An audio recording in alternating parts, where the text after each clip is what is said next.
여러분이 기도해 주시고 염려해 주시는 가운데 주님의 은혜와 위로 속에서 부르심을 받아간 아우의 장례를 마치고 어제 밤늦게 돌아왔습니다. 이번 아우의 장례 속에서 때와 기한은 아버지께서 자기의 고난에 두셨다는 진리의 말씀을 절감하는 그런 기회가 되었습니다. 사람들이 보기에 어떠하든지 저와 여러분 각자에게 정하신 아버지의 정한 때와 기한이 되면 어김없이 하늘로 불러 가십니다. 아울러 아버지께서 창세전에 정하신 대로 택하신 당신의 사랑하는 백성들에게 단번에 주신 믿음이야말로 모든 인생의 난제를 극복하기에 능력 있는 그것만이 모든 걸 이기게 하는 것이라는 걸 다시 한번 깊이 인식하는 계기가 되었습니다. 우리 주님께서는 만으로 하면 55세 난 아우의 몸의 한 부분에 암이 발생하도록 허용하시고 1년 전에 그 암을 발견하고 1년 동안 투병하게 하셨습니다. 그것을 방편으로 해서 하나님께서는 그 1년간의 시간 동안 하늘을 준비하게 하셨습니다. 또 가족들도 함께 그리스도 안에서 가장을 떠나보낼 마음의 준비를 하게 하시며 부활의 소망을 마음에 안고 평안한 중에 하나님께 부르심을 받게 하셨습니다. 화요일 장례 예배에는 250명의 우리 성도님들이 가득 참석하셔서 애도하시며 함께 하늘에 있는 소망의 영광으로 위로하는 이런 복된 그런 장례였습니다. 우리 귀한 목사님, 장례를 집례하신 목사님을 통해 정말 복음의 영광의 말씀을 주셨고 또 기도하시는 장로님 절절한 기도 속에서 큰 위로의 영으로 성령께서 역사하셨습니다. 그동안 우리 교회 성도님들이 마치 여러분 자신들의 일인양 함께 기도하시며 이 모양 저 모양으로 위로하여 주셔서 뭐라고 감사 말씀 드려야 할지요. 유족들을 대신하여 여러분에게 우리 사랑하시는 장로님들과 성도님들 여러분 모두에게 진심으로 그리스도 안에서 감사의 인사를 전하는 바입니다. 이제 오늘 우리에게 이 본문을 통해서 주시는 성령님의 음성을 듣기를 원합니다. 오늘 우리는 두 군데의 말씀을 이루었습니다. 한 군데는 사도 베드로의 입을 통해서 말씀하신 하나님의 성령님의 음성이요, 또 다른 말씀은 사도 바울의 입을 통해서 말씀하신 음성입니다. 특별히 이 빌립보서의 말씀은 사도 바울의 자서전적인 대목이라 불리우는 그런 아주 성경 중에서 우리 성도님들에게 가장 잘 알려진 대목 중 하나입니다.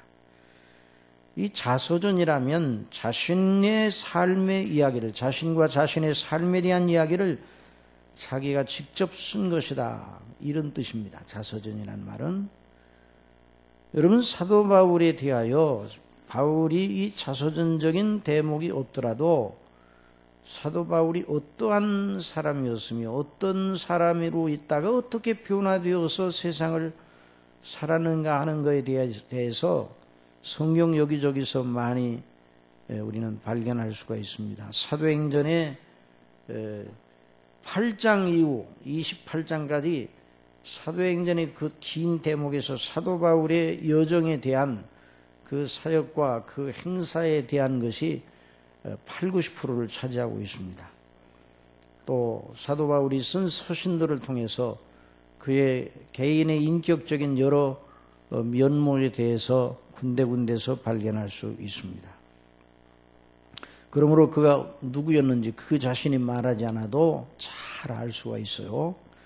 그러나 성령께서는 사도 바울로 하여금 자신에 대하여 그런 자서전적인 간증 형식의 말을 쓰게 한 것이 자기 자신을 드러내게 하려 함이 아니라 하나님의 그 거룩하신 뜻, 그 그리스도의 영광, 하나님 아버지께서 저와 여러분을 향하신 모든 하나님의 택한 백성들, 사랑하시는 백성들을 향하신 거룩한 그 은혜와 사랑을 증거하게 하신 것입니다.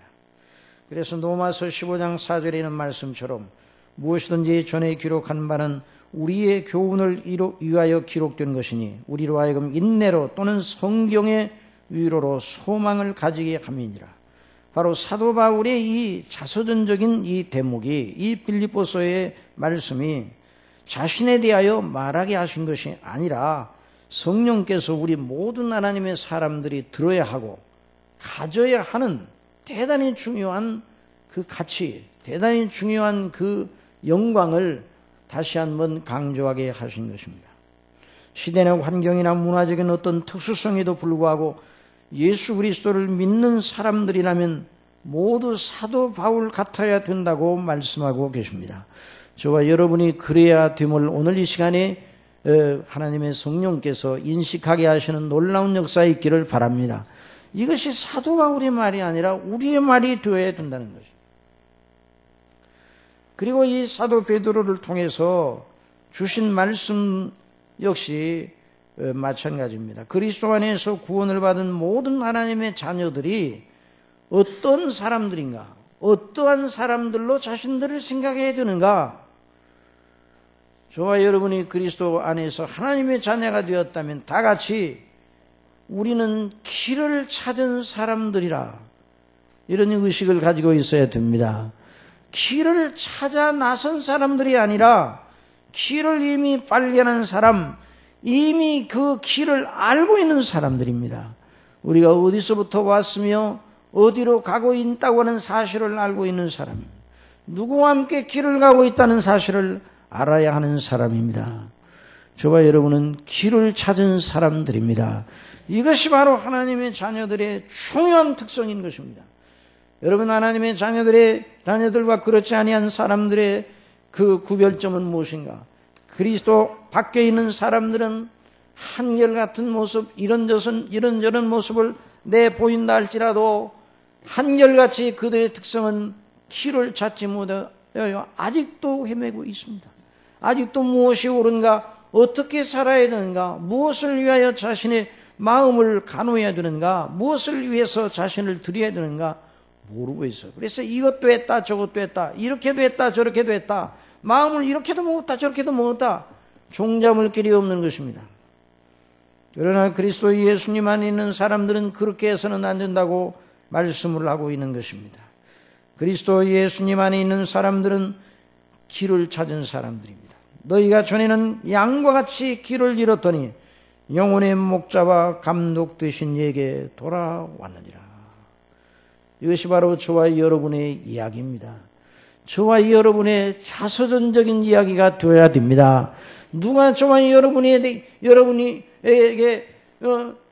당신 자신에 대해서 말하라고 그러면 우리는 전에 길을 잃었지만 이제는 우리의 영혼의 목자 되신 그리고 감독 되신 우리 주 예수 그리스도께 돌아왔노라. 우리는 길을 찾았노라. 그렇게 말해야 되는 것입니다. 그래서 사도 베드로는 누가 너희 마음에 있는 너희 속에 있는 소망에 관한 이유를 묻는 자들이 있거든 대답할 것을 온유함으로 예비하라고 말씀을 하셨습니다.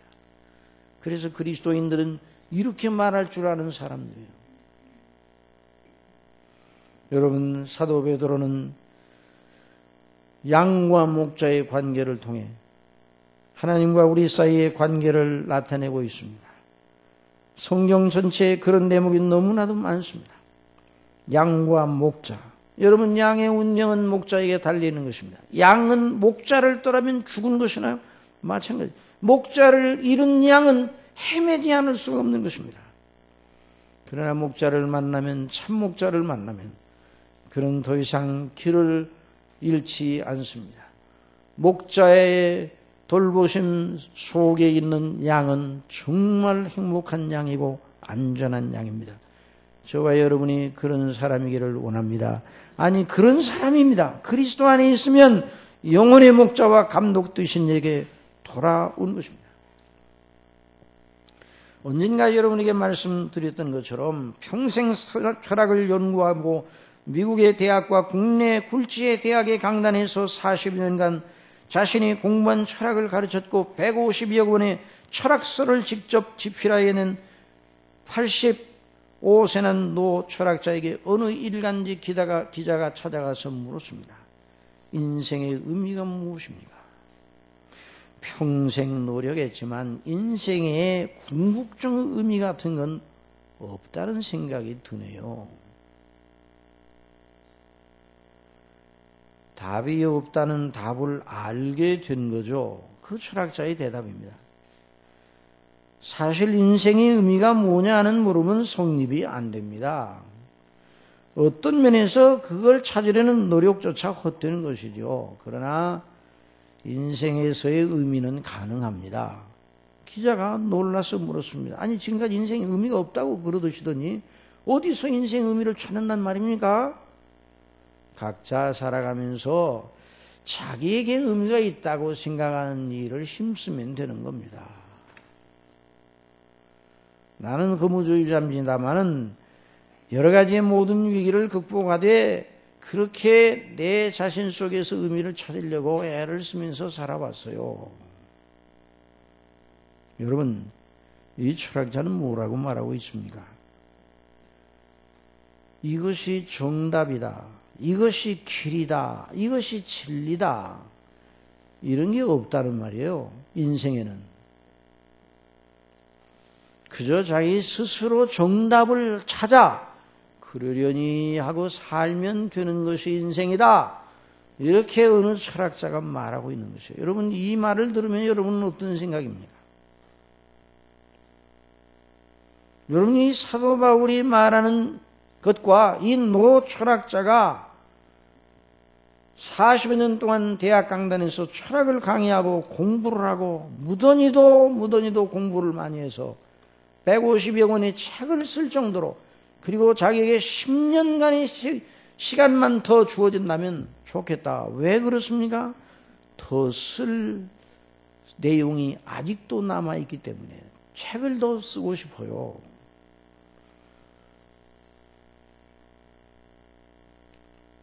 여러분 철학자의 그 말 속에 아주 깊고 오묘하고 아주 신비로운 무엇이 있는 것처럼 사람들은 생각할지 모릅니다.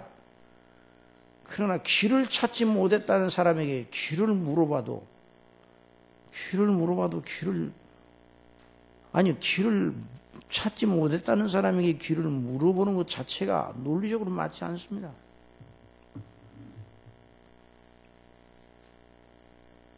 여러분 어디서 길을 물어보는데 어디를 내가 찾고 있는데 좀 알려주실 수 있나요?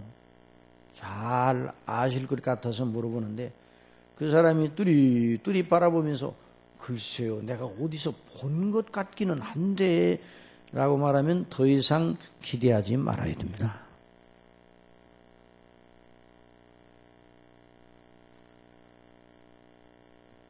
여러분 그리스도에는 그렇게 불확실하고 희미하고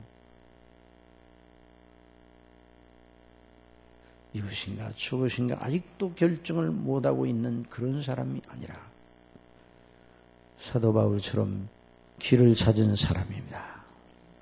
길은 여기에. 저 일본의 유명한 그 작가가 있는데 이제는 하늘나라에 갔습니다. 미우라 야오코라는 우리나라 말 그대로 음역대로 한다면 삼프릉자라는 요 작가가 있어. 참 진실한 그리스도인입니다. 저는 그분을 생각할 때 일본이 덜 미워집니다. 참 진실한 그리스도인. 그 사람이 문학을 통해서 자기에게 주신 문학적 소양을 통해서 자기가 발견한 그리스도를 증거합니다. 길은 여기에. 그의 유명한 소설 빙점도 길은 그리스도밖에 없다는 거예요. 거기에 나오는 모든 그 소설 속의 인물들이 전부 다 점수가 빙점이에요. 빙점, 0점이에요. 0점 인생이 나면서부터 원죄 아래에 있는 그걸 문학으로 잘 표현을 한, 소설로 표현을 한 아주 유명한 작가입니다. 그분의 책을 서점에서 만나거든 물어보지도 말고 사시기 바랍니다. 꼭 읽어보세요. 일본에 그렇게 신실한 그리스도인들이 정식 신학 대학을 나오지도 않았는데 아주 해박한 성경 지식과 성경에 대한 바른 시각을 가지고 있는 사람들이 있어요. 그래서 일본의 그런 사람들 때문에 여전히 그런 의인들 때문에 지탱되고 있는 것이 아닌가. 하여튼 간에 여러분, 노 철학자는 자신 속에서, 사람 속에서 길을 찾으려 했지만 인생은 의미가 없는 것이다. 그렇죠. 사람 속에서 길을 찾으면, 인생의 의미를 찾으면 인생의 길을 발견할 수가 없습니다. 여러분, 여기 그리스도 예수님을 믿는 이 사도 바울은 그리스도 예수님 안에서 길을 찾았어요. 그도 그리스도 밖에서 자신의 이스라엘 사람 중에 이스라엘이 혈통을 자랑하고 가문을 자랑하고 자기의 학문을 자랑하고 자기의 도덕성을 자랑하고 자기의 모든 인생의 비전을 걸고 살아가려고 발버둥치던 사람이었습니다. 율법에 오르는 의미 없는 자라다 스스로 판단하고 다른 사람들의 부러움과 또한 다른 사람들 앞에서 늘 자신을 뽐내던 그런 사람들이었습니다. 그러나 모든 걸 해로 여긴다고 해서 내 주 그리스도 예수를 아는 지식이 가장 고상함을 인함이라. 내가 그를 위하여 모든 걸 잃어버리고 배설물로 여기면 그리스도를 얻고 그 안에서 발견되어 함이니 말씀하셨어요. 사랑하시는 성도 여러분, 인생에 의미가 없는 것이 아닙니다. 인생에 의미가 있습니다. 그러나 해 아래에서는 인생의 의미를 찾을 수 없습니다. 그래서 이 전도서 기자인 솔로몬은 해 아래는 모든 수고가 무엇이 자기에게 유익한고 헛되고 헛되니라고 말했어요. 영어를 보면 요즘 영어 NIV 성경이면 meaningless, 의미가 없다 이 말이죠. 의미가 없다, 헛되다 이 말이에요. 해 아래에서 사람을 바라보고 인생의 외적인 모습 그 자체만 바라고 일어나는 모든 일들을 바라고 사람들이 살아가는 그 형편과 이 모든 이 상황, 외형적 상황을 바라보면 의미가 없다는 겁니다. 의미가 없습니다. 그러나 전도서 기자는 그 말을 하기 위하여 전도서를 쓴 것이 아닙니다. 해 위에 계신 하나님, 천지를 지으신 창조주, 그분을 바라봐야 그분 속에서 인생의 의미를 찾는다고 하나님을 경외하고 그 계명대로 행하는 것이, 그것이 인생의 본분이다. 결국 그리스도 예수님을 믿음으로 말미암아 주시는 놀라운 구원의 은혜를 받아야 인생의 진정한 의미를 찾는다. 그것이 바로 길이다. 그렇게 말하고 있는 것입니다. 이 전도서는 구약 설교자, 구약 시대 설교자의 한 패턴을 말하고 있는 겁니다. 원래 전도서라는 말 자체가 에클레시아테스라고 회중 앞에, 회중이라 교회론자, 회중의 교회 회중을 모아놓고 한 선생이 가르치는 가르침의 형태를 말하는 게 전도서가. 그래서 회중의 스승의 모든 말은 잘 박힌 못과 같다는 말이 전도서 12장에 나옵니다. 그런데 그 모든 교훈, 회중의 스승의 말, 곧 설교자의 말은 한 목자에 주신 말이라. 한 목자 그리스도로 말미암아 성령님으로 말미암아 주신 바니라라고 말씀을 하고 있습니다. 사랑하시는 성도 여러분, 인생에는 길이 있습니다. 인생의 의미가 있습니다. 바로 그리스도가 저와 여러분의 길이요 저와 여러분의 의미입니다. 그리스도가 저와 여러분의 의미예요. 여러분, 한 번 죽는 것은 사람에게 정하는 것이요 그 후에는 심판이 있으리니 이것이 하나의 사실이에요. 이것이 하나의 엄숙한 현실이에요. 이 현실의 대안은 하나밖에 없는 것입니다. 한 번 죽고 하나님의 심판대 앞에 서야 하는 저와 여러분에게 대안은 무엇입니까? 열쇠는 무엇입니까? 바로 어느 길로 가야 바로 이 놀라운 큰 숙제 앞에 자신을 자유롭게 세울 수 있어요. 바로 그리스도십니다. 인생에 무슨 정답과 같은 의미가 있는 것이라고 말하는 것은 하나님도 모르고 하나님의 심판도 모르고 하나님의 통치, 창조, 통치, 심판, 구원 이 모든 걸 전혀 모르는 사람이 하는 소리예요. 여러분이 여기 어린 학생들도 있고 어린이들도 있지만 어른이나 젊었을 때나 나이 드셨을 때나 건강할 때나 병들었을 때나 살았을 때나 죽을 때나 저와 여러분이 항상 잊지 말아야 하는 것이 바로 이 길이에요. 이 길을 놓치면 안 되는 것이죠.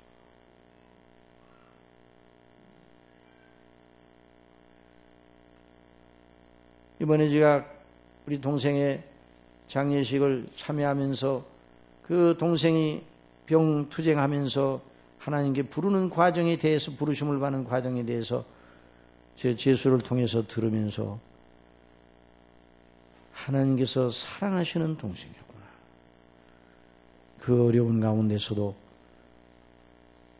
길을 잃지 않았구나. 그래서 죽기 전에 장례식 예배는 어떻게 드리고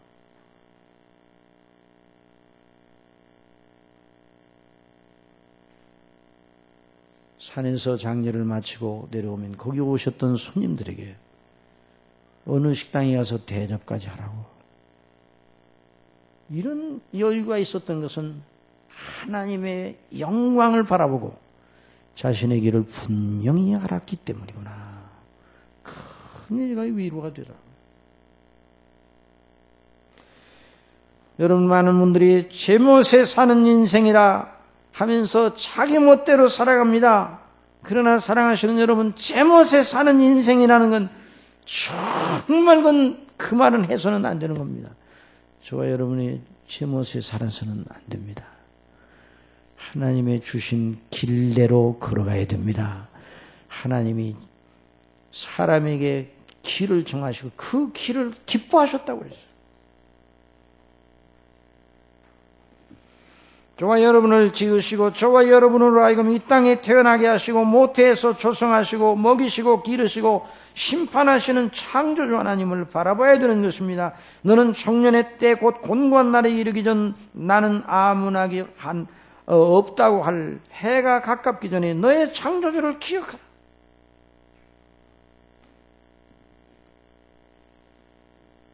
사도 바울은 그 길을 달려간 사람입니다. 푯대를 향하여 그리스도 예수 안에서 부르신 부름의 상을 위하여 쫓아가노라. 그래서 평생 그 길로 계속 달려갔습니다.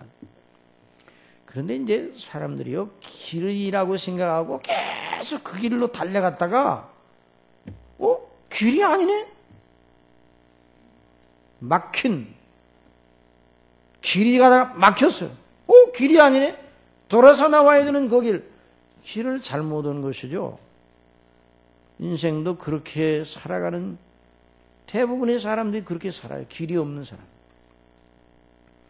그러나 사도 바울은 그 길을 찾고 그 길을 달려갔습니다.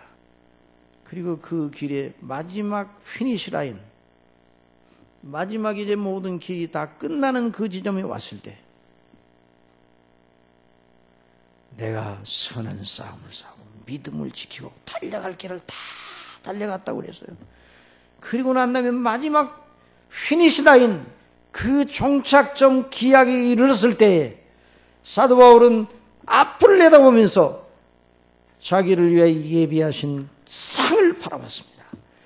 내게 후에 내게 주실 면류관, 그의 면류관을 바라봤습니다.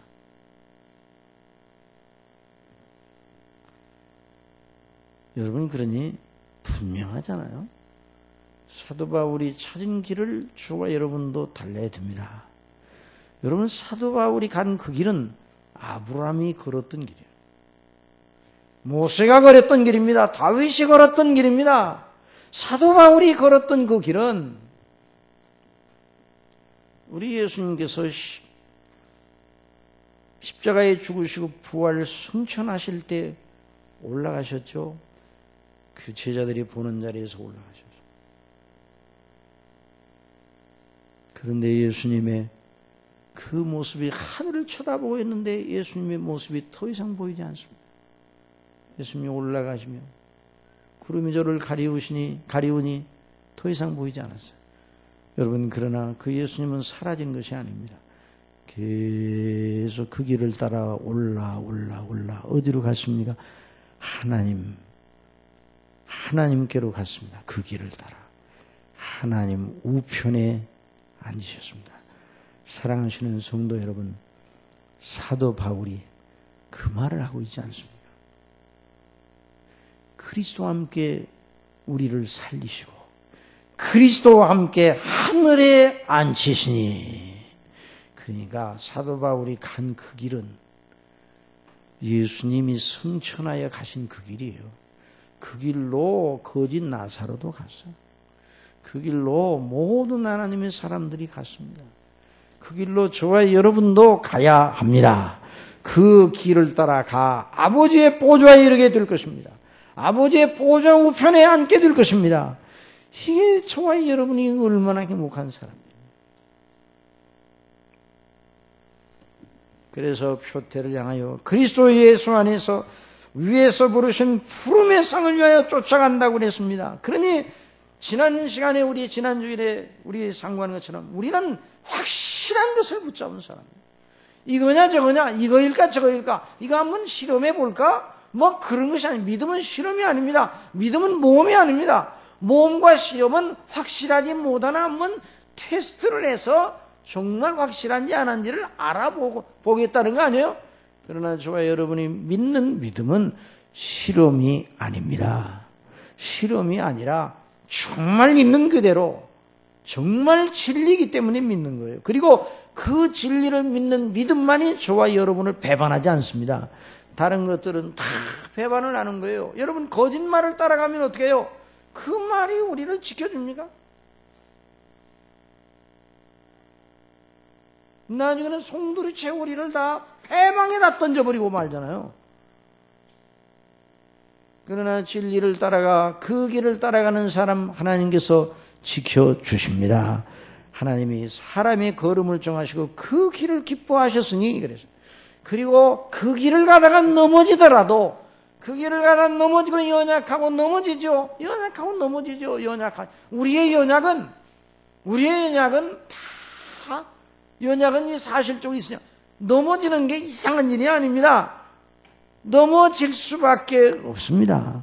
그러나 하나님이 붙잡으십니다. 7번 넘어질지라도 다시 일으켜 주시고, 저는 넘어지나, 한번 따라해, 저는 넘어지나 엎드러지지 아니한다. 아주 엎드러져 다시 일어나지 못하는 그런 일은 없단 말이죠. 그러니 사랑하시는 성도 여러분, 여러분이 어떤 지경에 있을지라도 주님을 부르시기 바랍니다. 주님과의 관계를 잃어버리지 않으면 어떤 경우에도 절대로 망하지 않습니다. 죽어도 삽니다. 나를 믿는 자는 죽어도 살겠다.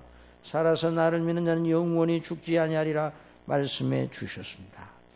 그래서 사도 바울이 여기서 부름의 상을 위하여 쫓아간다고 그랬어요. 그리스도 예수 안에서 위에서 부르신 부름의 상을 위하여 쫓아가노라.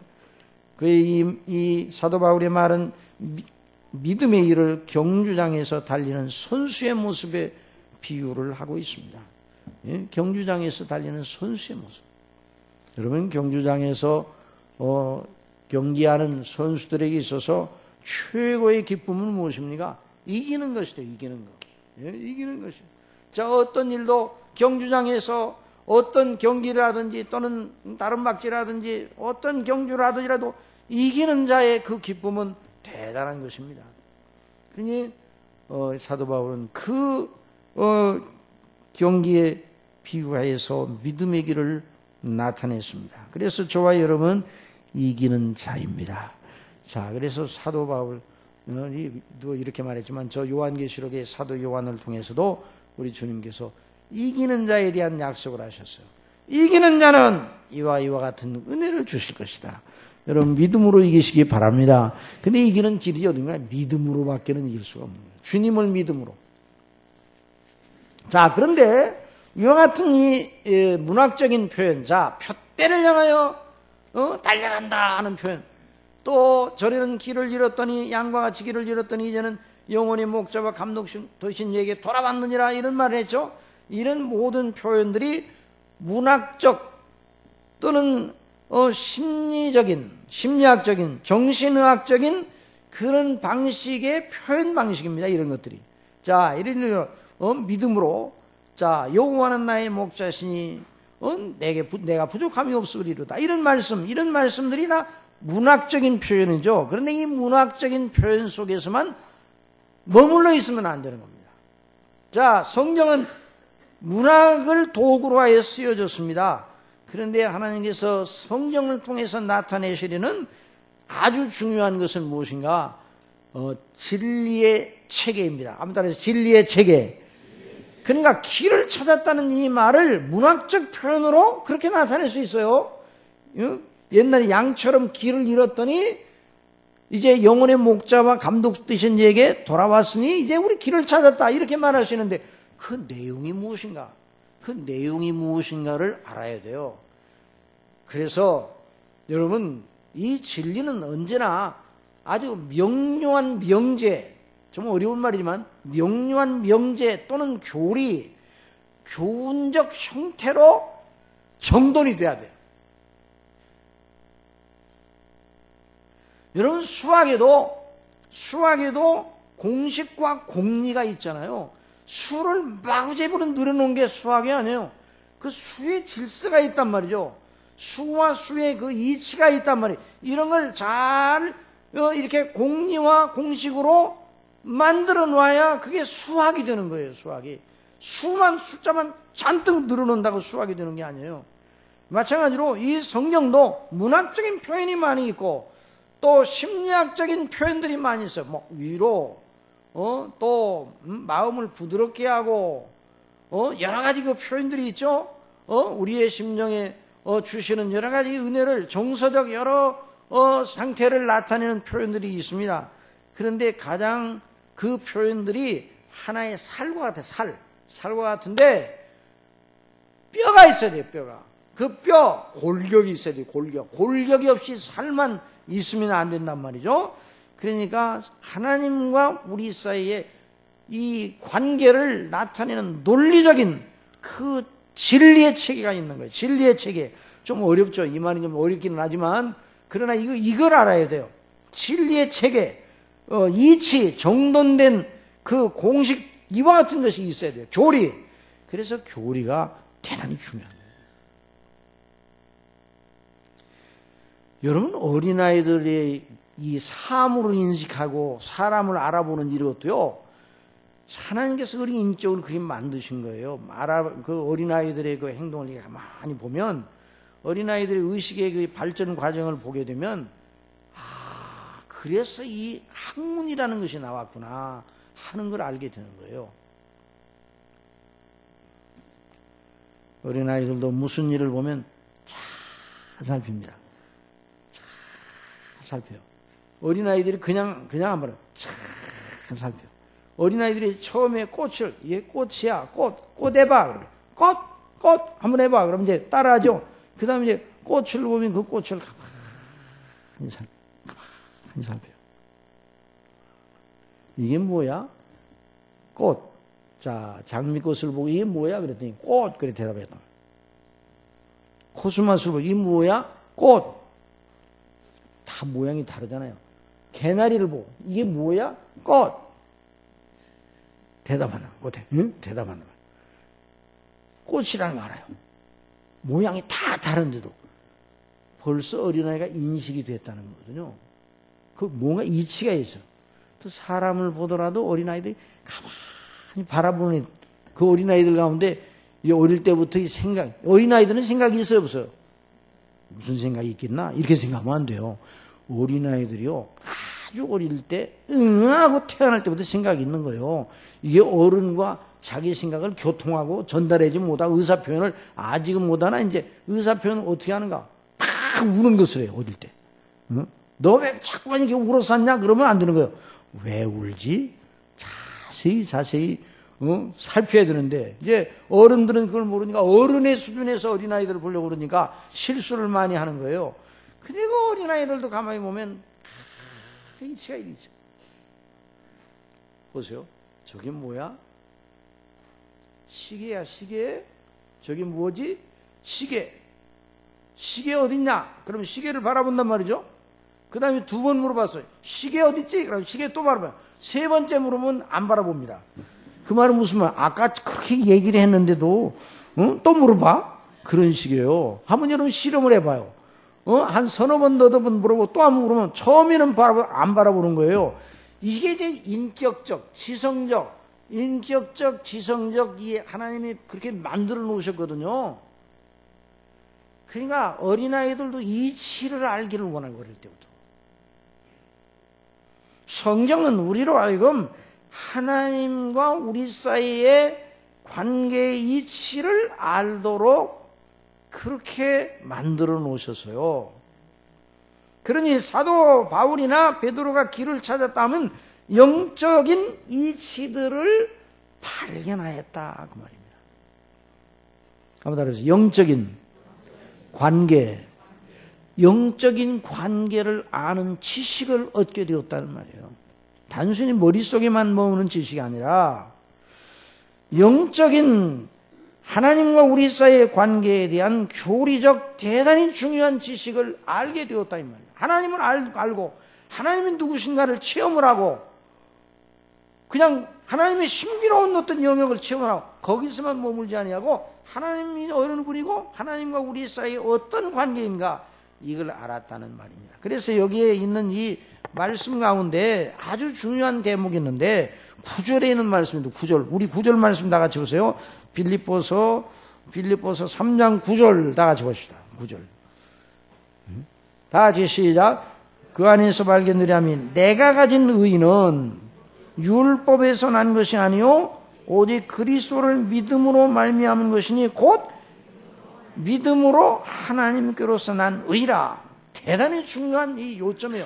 여기 아주 이 대목의 요점이 대단히 중요한 것입니다. 다른 모든 건 이제 그리스도를 얻고 그리스도를 아는 지식이 가장 고상하고 배설물처럼 이고 이런 것들은 다 이게 주변적인 이 진리를 나타내기 위한 중요한 이 둘러리들이에요. 여기 의라는 말이 나옵니다. 의. 한번 더 해봅시다. 의. 의라는 말은 옳다는 말이에요. 옳음이라는 말인데 어떤 의미의 옳음이라는 말? 하나님 앞에서 옳다는 걸 말하는 겁니다. 하나님과의 관계에서 옳다는 말입니다. 하나님과의 관계에서 인간은 인간과의 관계 하나님 앞에서 마땅히 행해야 할 도리가 있는 것이에요. 그 마땅히 행할 도리를 온전하게 달성하면 의가 되는 것입니다. 이것이 그래서 하나님을 순종하는 것으로 하나님을 순종함으로 의가 성립이 되는 것입니다. 그러니 의라는 말, 내가 가진 의라는 말은 이 말 속에는 하나님을 아는 지식이 들어있는 말이에요. 그러니까 이 사도 바울이 하나님이 누구신지를 알고 하나님 앞에서 어느 것이 의롭고 어느 것이 나쁜 것이고 어느 것이 하나님의 판단받을 때에 옳다 여김을 받는 것인가에 대한 지식을 갖게 되었다는 말입니다. 주님께서 성령님이 오시면 자녀들에게 하나님의 자녀들에게 어떤 각성이 일어날 것이라고 말씀하셨습니까? 그가 와서 죄에 대하여 의에 대하여 심판에 대하여 세상을 책망하시리라. 죄에 대하여라면 저희가 나를 믿지 아니하며 의에 대하여라면 내가 아버지께로 가니 너희가 다시 나를 보지 못하며 심판에 대하여라면 이 세상 임금이 심판을 받았음이니라. 그러니 성령께서 저와 여러분의 심령 속에 은혜를 주셔 그리스도 안에 있는 참된 복음의 영광, 곧 길을 깨닫게 될 때 하나님 앞에 내가 누구이고 하나님 앞에 내가 어떤 사람으로 서야 된다는 이 의식을 갖게 되는 거예요.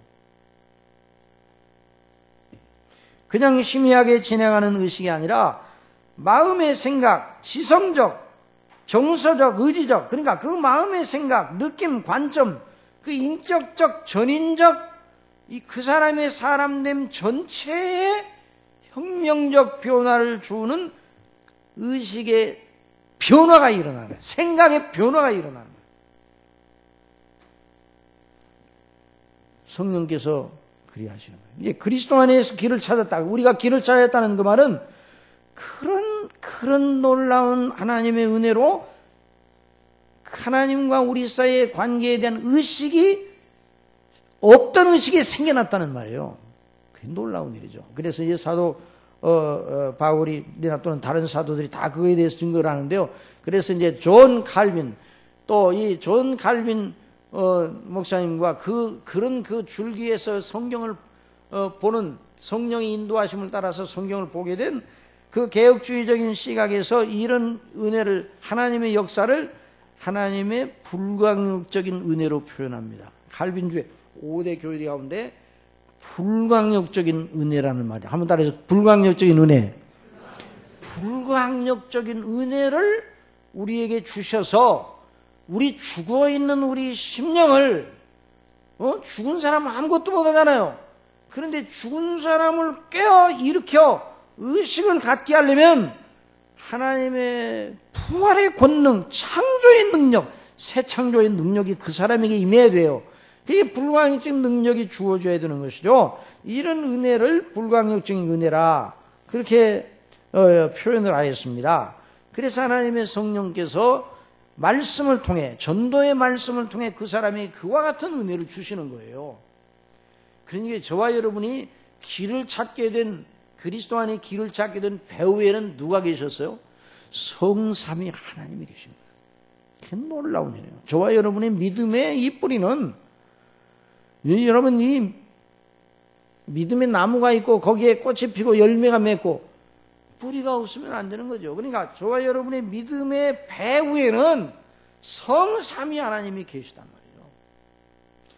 그래서 로마서 10장에서 사도 바울은 내가 만일 내 입으로 예수를 주로 시인하며 또 하나님께서 그를 죽은 자 가운데서 살리신 것을 내 마음에 믿으면 구원을 얻으리니 사람이 마음으로 믿어 의에 이르고 입으로 시인하여 구원에 이르느니라. 성경이 이르되 누구든지 저를 믿는 자는 부끄러움을 당하지 아니하리라 하니 유대인이나 길라인이나 차별이 없습니다. 한 주님께서 모든 사람이 주가 되사 저를 부르는 모든 사람에게 부여하시도다. 누구든지 주의 이름을 부르는 자는 구원을 얻으리라. 그런데 누가 부르는가? 믿지 아니하는 이를 어찌 부르리요? 듣지도 못한 이를 어찌 믿으리요? 전파는 자가 없으면 어찌 들으리요? 보내심을 받지 아니하였으면 어찌 전파하리요? 기록된 바 아름답도다 좋은 소식을 전하는 자들의 발의함과 같으니라. 사랑하시는 여러분, 저와 여러분이 이렇게 교회에 모여서 하나님께 영광을 돌리고 하나님의 말씀을 듣고 있는 이 일이 정말 우연하게 저절로 종교적 인간적 본성에서 난 것이 아니고 하나님께서 은혜로 베푸신 일임을 꼭 믿으셔야 됩니다. 이것보다 더 큰 복은 없습니다. 하나님의 주권적인 은혜로. 그래서 이제 하나님의 자녀들을 성령님으로 말미암아 거듭나게 하셔서 주권적인 그런 놀라운 은혜로 거듭나게 해서 자녀로 삼으시면 그 자녀들 속에 하나님의 자국이 있어요. 자국이.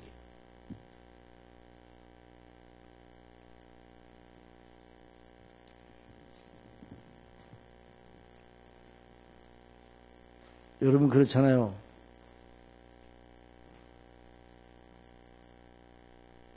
그분의 어머니를 모르고 있었는데 그분의 어머니께서 오셔서 만나 뵈니까 그 아들을 보니까 아이고 어머니를 꼭 닮으셨네. 그러면 어머니를 꼭 닮. 그러니까 이제 그 아들이 뭐라는 거예요? 아이고 그런데요 다른 사람이요 우리 아버지를 보면요 아버지를 꼭 닮았네. 또 그렇게 하신다는 거예요. 그러니까 아버지 어머니를 하여튼 어떻게 하든지 아버지 어머니의 자국이 그 얼굴 속에 있어. 웃는 표정이나 또 걸음 걷는 모양이나 어디든지 꼭 있어요. 어디든지. 그래서 참 하나님의 하시는 일은 너무 놀랍다. 그런데 육적으로도 그렇게 하시는데요. 하나님의 자녀들의 영성에 자녀들의 영혼에 그 자녀들이 생각하고 행동하고 하는 이 속에 하나님의 자녀임을 드러내는 자국이 있습니다. 이게 표지예요. 여러분 기쁩니까? 안 기쁩니까? 아버지의 표지, 하나님 아버지의 표지가 저와 여러분 속에 있다는 게 기뻐요? 안 기뻐요? 기쁘죠. 그러니까 하나님의 사랑의 손자국이 저와 여러분에게 어딘가 나 있어. 그래, 생각하는 것이나 행동하는 것이나. 그래서 우리 믿는 모든 하나님의 자녀들이 한 주님을, 한 아버지를, 한 성령님을, 그 성령의 하나 되게 하신 걸 힘써 지키라. 이게 교회의 영광인 것이에요. 교회 얼마나 감사해요. 우리 모두가 다 각자 개성이 다르고 다 다르잖아요. 그런데 우리가 다 함께 모여서 전능하사 천지를 창조하신 하나님 아버지를 내가 믿사오며 다 각자 내가 믿사오며 그러니까 내가 믿는다 그러니까 그 아버지 자녀들이라는 말 아니에요. 다 그 자국이 다 있는 거예요. 한 소망 안에서.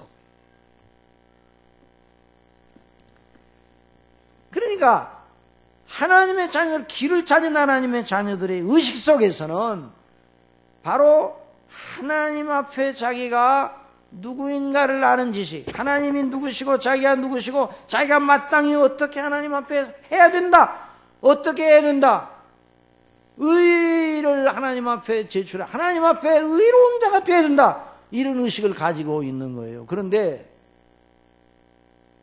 있어요? 없어요? 없단 말이죠.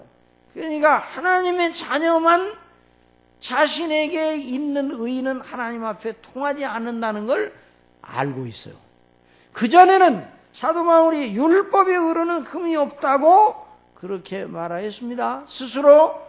그러나 예수님을 배운 다음부터는 자기가 가진 의는 내가 율법을 지킴으로 하나님 앞에 만들어 놓은 그런 공력이 아니라 내가 아무것도 소용없다는 걸 알아요. 오직 하나님께서 그리스도 예수님 안에서 나를 위하여 마련하신 의, 하나님께로서 난 의가 바로 내 의다 하는 걸 알고 있어요. 그래서 율법의 의로는 하나님 앞에 스스로 설 수 없다는 걸 알고 있어요. 그래서 사도 바울은 내가 가진 의는 율법에서 난 것이 아니요 내가 스스로 지켜 한 것이 아니요 오직 그리스도를 믿음으로 말미암아 하나님께로서 난 의라고 말씀을 하고 있는 것입니다.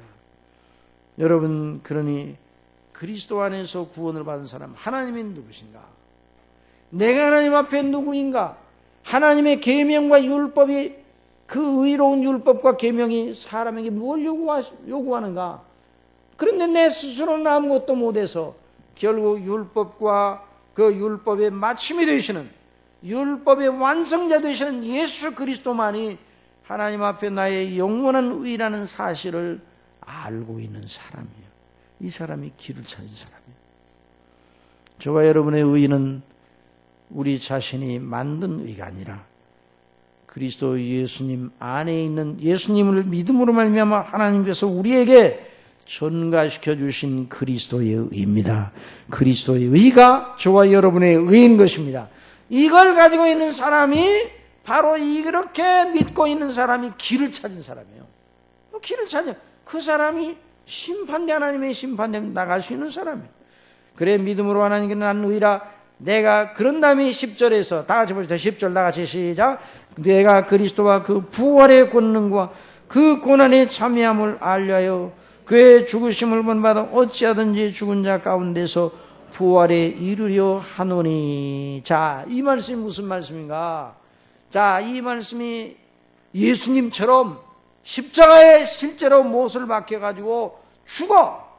그런 다음에 장사하여, 무덤에 장사하여, 그 다음에 무덤에 장사하여, 그 다시 3일 만에 부활하는 이런 외형적, 실제적, 육신적 그런 체험을 하겠다. 그런 말이 아닙니다. 이 대목을 그렇게 이해하면 안 되고요. 여기 그리스도의 고난에 참여하고 그리스도와 그 부활의 권능과 그 고난에 참여함을 알려하여 그의 죽으심을 본받아 어찌하든지 죽은 자 가운데서 부활에 이르려 한다는 이 말씀은 길을 찾은 하나님의 자녀, 그리스도의 의로 말미암아 의롭다 하심을 얻고 하나님과 영원한 화목 관계에 있는 사람은, 그렇게 길을 찾은 사람, 구원받은 사람, 이제 지옥은 그 사람은 상관이 없어요. 그 사람은 천국의 영원한 영광을 바라보며 남은 모든 삶, 남은 달려갈 길을 어떻게 달려가는가? 그리스도의 그 놀라운 의를 자랑하면서 그리스도의 그 놀라우신 삶의 그 자취를 자기의 모델로 삼겠다는 거예요. 자기의 중요한 본으로 삼겠다는 말이에요. 여러분, 예수님이 왜 죽으시고 예수님께서 다시 또 사셨죠? 예수님이 왜 죽으셨는가? 우리 편에서 말하면 우리를 구원하시기 위해서 죽으셨습니다. 하나님 편에서 말하면, 하나님께 대하여, 예수님 편에서 하나님께 대하여 말하면 하나님의 뜻에 복종하기 위해서 죽으셨어요. 여러분, 예수님의, 그게 바로 예수님의 의입니다. 예수님은 하나님께 복종하기 위해서 죽으셨습니다. 하나님께 순종하느라고 죽으셨습니다. 이걸 사도 바울은 자기 삶의 모델로 삼았어요. 자기도 이 세상에 살아가는데 하나님의 뜻에, 아버지의 뜻, 이제 아버지, 우리의 아버지, 그리스도 안에서 구원하신 우리의 아버지의 뜻을 순종하고 나가는 길은 죽는 것이나 같다. 그렇게 말했어요. 자, 이걸 우리가 생각하는 건 대단히 중요합니다. 시간이 많이 가서 이제 정돈을 해도, 요 문제는 다음 시간에 한 번 더 알아봐야 되겠어요. 너무 중요한 문제이기 때문에. 여러분, 하나님의 뜻에 복종하게 되면, 하나님의 뜻에 순종하는 삶을 살아가야 되면 죽어야 됩니다. 죽어야 된다는 말하면 자간다는 그 말이 아니라, 자기 자신을 괴롭게 한다는 그 말이 아니라, 죽어야 된다는 말은 나 자신을 죽여야 됩니다. 누구든지 나를 따르는 자는 자기 십자가를 지고 나를 따르라. 자기를 부인하여야 나를 따른다 말씀을 했어요. 여러분, 예수님을 구주로 믿고 하나님을 따라가는 사람, 그 길을 발견한 사람은 이 세상에 살아가면서 죽어야 합니다.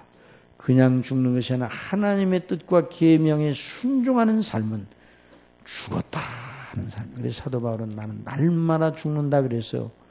그래서 성령님으로 말미암아, 영으로 말미암아 몸의 행실을 죽이라, 죽이면 살리니, 이런 말씀을 하셨는데, 이것이 바로 그리스도 안에서 구원받는 하나님의 사람들의 삶의 실제입니다. 여러분, 어떻게 됩니까? 죽으면 죽습니까? 삽니까? 살아난단 말이에요. 어찌하든지 죽은 자 가운데 부활에 이르리하니라. 누가 살리십니까? 여러분, 예수님은 스스로 살아나실 수 있는 신적 권능을 가지셨어요. 그러나 예수님을 살리신 분이 누가 살리셨어요? 아버지께서 살리셨어요. 저와 여러분의 하나님의 뜻대로 순종하는, 그래서 죽는 생활하고 우리 생각을 죽이고 우리의 본성을 죽이고 육체를 죽이고 성령의 인도하심을 따라 죽는 생활하면 죽는 것이 아니라 살아나는 겁니다. 이 과정이 우리 그리스도인의 삶에, 이것이 바로 표대를 향하여 달려가는 사도 바울의 삶의 실제였어요.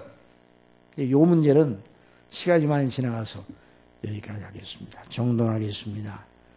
사랑하시는 성도 여러분, 저와 여러분은 하나님의 자녀로 그리스도 안에서 길을 찾은 사람들입니다. 다른 길은 없습니다. 이제 우리들 길을 찾지 못해서 고민하지 말고 길 찾은 사람답게 살 바른 실천을 위해서 고민해야 됩니다. 그래서 사도 바울이 그걸 위해, 그래서 내가 이미 이르렀다는 것도 아니고 잡았다는 것도 아니다. 이 말은 무슨 말인가 하니 그 목표를 이미 달성했다. 그 말이 아니에요. 그래서 우리 이 문제는 다음 시간에도 생각해 보기를 원합니다.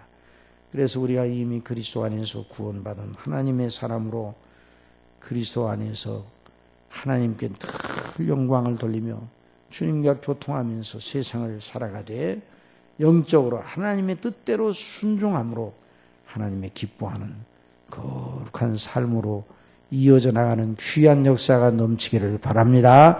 그것이 죽음이지만 결국 진정으로 사는 길입니다. 기도하겠습니다. 사랑하시는 아버지 하나님, 저희 이전에는 양처럼 길을 잃고 헤매고 방황하고 어디가 길인지 몰라서 기웃기웃하며 그런 허비된 생활을 하였지만 이제 그리스도 안에서 구원받은 하나님의 사람이 되었으니 사도 바울처럼 푯대를 향하여 그리스도 예수 안에서 부름의 삭을 위하여 날마다 쫓아가는 달려가는 저희들이 될 수 있도록 성령님 인도하여 주시옵소서. 이 길이 죽는 길입니다. 그러나 영광스럽게 다시 사는 길임을 우리가 잊지 말고 이 놀라운 부활의 권능, 그리스도의 고난에 참여하고 부활의 권능을 체험하는 일을 우리의 삶 속에서 누리게 하여 주옵소서. 예수님의 이름으로 기도드립니다.